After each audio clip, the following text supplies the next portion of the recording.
Bonjour à toutes, bonjour à tous. Dans cette vidéo, on va apprendre à faire un formulaire dans le style néomorphisme. Et donc comme vous voyez, c'est le style de design où on a des petites ombres qui font que les éléments sont intégrés dans la page comme s'ils sortent ou ils rentrent dans la page. Donc c'est assez stylé. On voit les animations et on ajoute des icônes et des fontes et tout ça en 2 heures. C'est parti. Bonjour à toutes, bonjour à tous. Ce soir, on va se faire un formulaire néomorphisme. Et on va démarrer de zéro. Comme vous voyez, j'ai juste un fichier README dans lequel j'ai ma partie 1. Et je vais commencer le fichier HTML et le CSS en partant de zéro. Donc comme vous le voyez, j'écris tout à la main, petit à petit. Puisque l'idée de Codiscovery, c'est de se dire que pour les développeurs qui démarrent, et bien souvent on voit plein d'outils et on se demande comment démarrer. Ben là, avec juste VS Code, Visual Studio Code, on peut démarrer de zéro. Et là, je crée une balise link pour lier mon fichier CSS à mon fichier HTML. Je rajoute le rel, la tribu rel stylesheet. Et donc vous voyez bien que je n'ai pas de plugin parce que je fais des erreurs de frappe ici. Voilà. Mais je fais attention à lire mon code. Ah, c'est quoi le néomorphisme, me demande Fandam. Et ben, t'attends 15 petites minutes et tu vas voir. On va voir un premier bouton. C'est un design, c'est un style graphique qui représente... alors, je ne saurais pas l'expliquer. Qui représente les effets de la réalité, genre les ombres, pour que ça soit le plus proche de la alors moi je dis néo, mais c'est, je sais pas comment on le dit, mais ça s'écrit avec un U, ça c'est sûr, mais je sais pas comment on le dit. Ensuite, j'ai dit que je faisais un bouton. On commence par le bouton ici, et ce bouton je vais l'appeler valider. Voilà, donc on va créer son bouton et je vais lancer mon live server. Donc pour lancer mon live server, je vais faire live-server et ça va lancer la commande live server. Vous voyez, il y a un bouton qui s'affiche. Ce live server, pour l'installer, vous pouvez soit l'installer dans VS Code. Moi, ce que je fais, c'est que je l'installe avec Node.js. J'installe d'abord Node.js, la version 14. Ça m'installe npm et après, je fais npm i-g live-serveur. Je fais entrer, ça va installer plein de trucs. Je l'ai déjà fait. Et une fois que c'est installé, je peux faire live-serveur, entrer. Et ça va démarrer mon fichier avec un live server. Et dès que je change un texte ici et que je sauvegarde, vous voyez, le E est parti. Je rajoute le R, je sauvegarde et ça leur affiche. Comme ça, je peux voir mes changements directement. Ça, c'est le live server. Et maintenant, ce que j'aimerais faire, c'est me créer un petit bouton un peu stylé. Et donc là, j'ai créé le fichier CSS, le dossier CSS et qui est lié à un fichier style.css. Et je vais lier ma page et je vais créer un margin 0. Et pour vérifier si c'est bon, je vais faire background color Indian Red. Je suis entré et c'est bon. Ça veut dire que mon CSS s'applique bien. Super.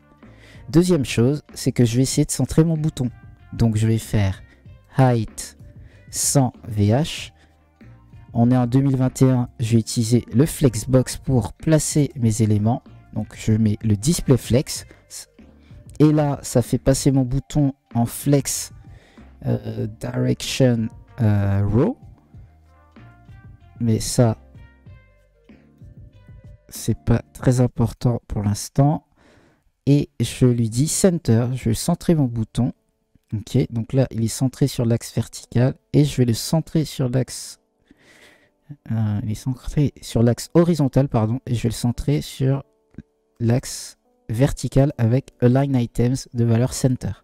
Et là, mon bouton, il est toujours centré, quelle que soit la taille de ma fenêtre. Superbe. Ensuite, sur ce bouton, je vais créer un style et je vais enlever d'abord. Alors je sais plus si c'est Unset All ou All Unset, mais ça va enlever tous les styles. Voilà. Ça enlève tous les styles du bouton. Je vais rajouter les miens. Et qu'est-ce que je vais rajouter? Je vais rajouter, donc créer un bouton. C'est bon. On va créer, enfin on l'a pas encore créé. On n'a pas créé tous les styles du bouton. Donc je vais créer un background, enfin une couleur de background à ma page, et je vais prendre celle-ci. J'ai déjà préparé les couleurs, c'est tout ce que j'ai préparé. Donc c'est un petit gris, hein, ça a à peine changé, mais vous voyez que c'est quand même un petit gris. Voilà. Ensuite, la couleur de la fonte, donc color, ici. Donc c'est un... Ah, je crois que j'ai la mauvaise couleur.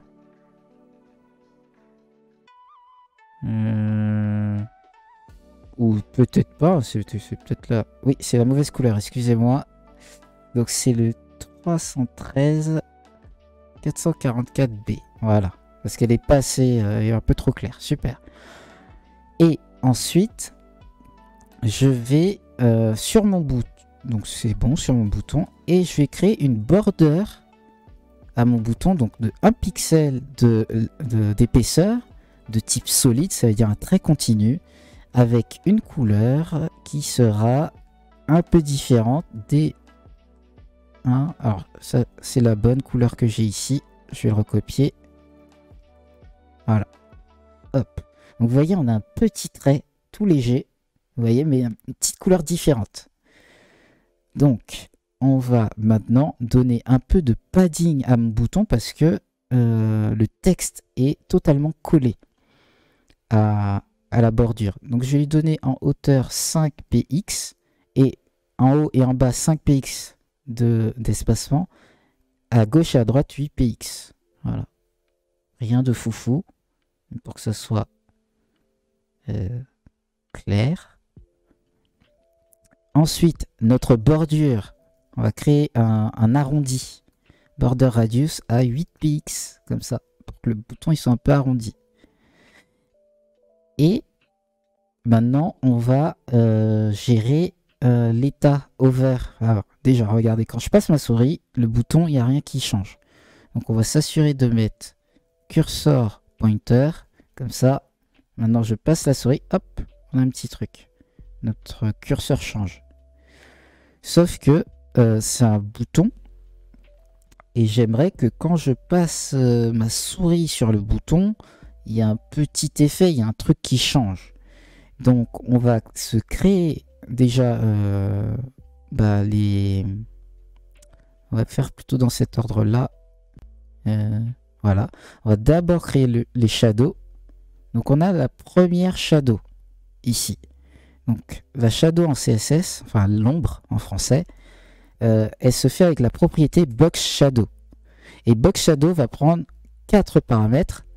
C'est-à-dire, on va avoir la portée de l'ombre sur l'axe X, donc l'horizontale, la portée de l'ombre sur l'axe Y, et la diffusion de l'ombre sur, la diffusion de cette ombre. Et en dernier paramètre, la couleur. Donc, je vais vous montrer, on va mettre 1px, 5px, on va faire des valeurs vraiment grosses pour que vous voyez de manière claire, et 1px en diffusion. Et là, la couleur qu'on choisit. Voilà. Et vous voyez, on a une ombre qui est à 1px sur la droite. Donc sur l'axe X. Je vais mettre 10 exprès pour que vous compreniez. Hop. Donc il se déplace bien sur l'axe X. Et donc là, il est déplacé de 1 pixel. Par contre, il est déplacé de 5 pixels de haut en bas sur l'axe Y. Et il a une portée d'ombre de 1 pixel. Donc la diffusion, elle est...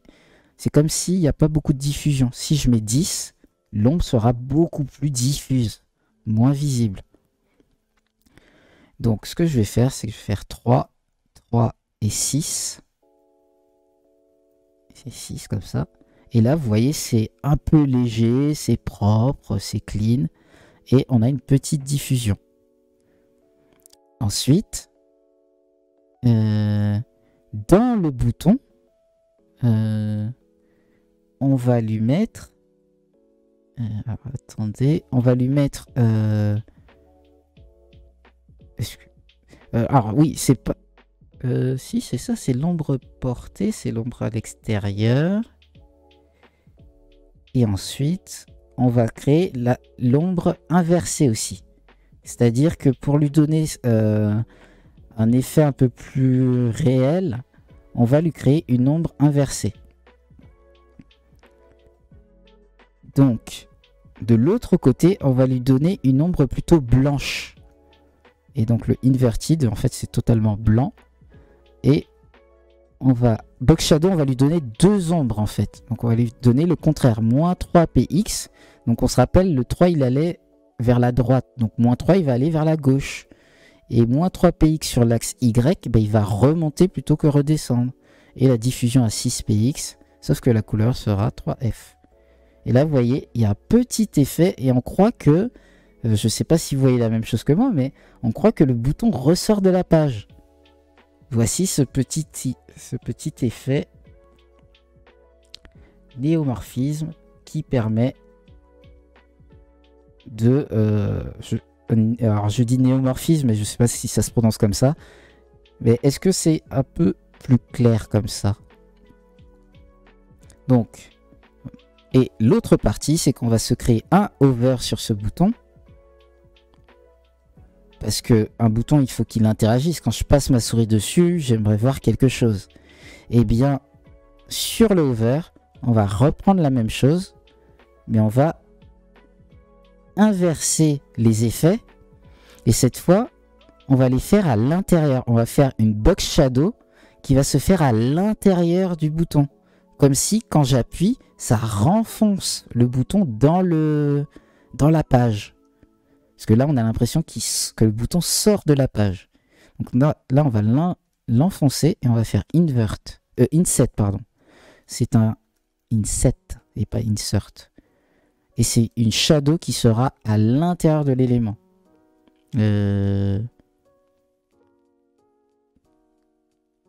Hop. Alors, attendez. Donc, c'est bien inset. Ah bah oui, il faut que je passe un over, pardon. Je regardais sans que ça change. Donc, bien sûr, il faut que je passe ma souris dessus. Et hop, je vois le changement. Hop. Et sauf que... Eh ben non, c'est bon. Donc, voici notre premier effet de bouton néomorphisme. Voilà, voilà. Hop là, hop là. Donc, pour répondre, donc c'est la fin de la première partie. Dans la deuxième partie, on regarde. Ici, on a bien créé un bouton. Ici, on a bien ajouté le shadow et le hover. Dans la deuxième partie, on va utiliser des variables CSS parce que c'est mieux. On va ajouter une police d'écriture parce que c'est moche. On va importer une police d'écriture. On va ajouter des icônes. On va créer un vrai formulaire qui va être accessible, qui pourra envoyer des données côté serveur, même si on va pas faire le serveur. Une checkbox. Et aussi, on va se faire une petite animation CSS qui sera plutôt sous forme de transition pour que ça soit super joli et super clean. Donc, voilà pour la partie 2 qu'on commence dans quelques temps.